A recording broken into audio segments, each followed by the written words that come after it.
Good morning, welcome to Breakfast with Nagamon Chetty and Charlie State. Our headlines today. Former Prime Minister Boris Johnson quits as an MP and is accused of damaging Parliament's integrity. A Commons report into lockdown parties at Number 10 is due to be published soon. And with the resignation of the former Cabinet Secretary Nadine Dorries, the Conservatives face not one, but two tricky by-elections. No comment yet from Number 10, but it's all adding up to be a rather awkward time for the Prime Minister, Rishi Sunak. Donald Trump is accused of keeping top-secret files in the ballroom and the bathroom of his Florida home, as US prosecutors unveil 37 charges against him. A very good morning from Taksim Square here in Istanbul, ahead of tonight's Champions League final between Manchester City and Inter Milan. Can City at long last win the trophy that has so far evaded them? Through your Saturday morning front pages, and we're starting with the Mirror. Boris Johnson's resignation as an MP dominating many of the papers.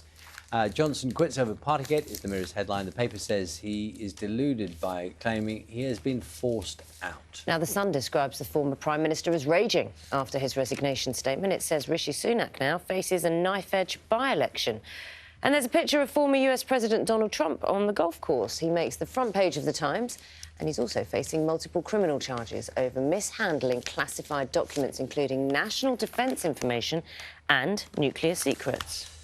And on the back page of the Daily Express, featuring Manchester City striker Erling Haaland, who is hoping to top off a dream first season by lifting the Champions League final trophy later in Istanbul. Lots of coverage with John out there this morning as the fans are gathering ahead of that enormous occasion this evening.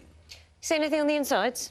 Well, I like to keep a close eye on developments in robotics. It's an interest of mine. And this picture, I'm not quite sure how much you'll be able to work out from this picture, but basically, this is the University of Tokyo have created something which is called the, I'm not sure if I'm going to say this right, the Jizai Arms, which is a backpack with 6 robotic arms. So you can see the gist of it. So the backpack is here, and you can see these giant arms off the back of it.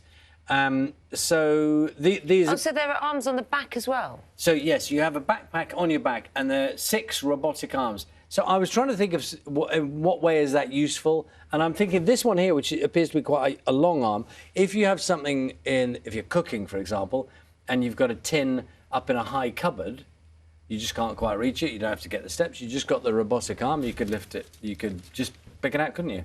Or you've got to change a bulb.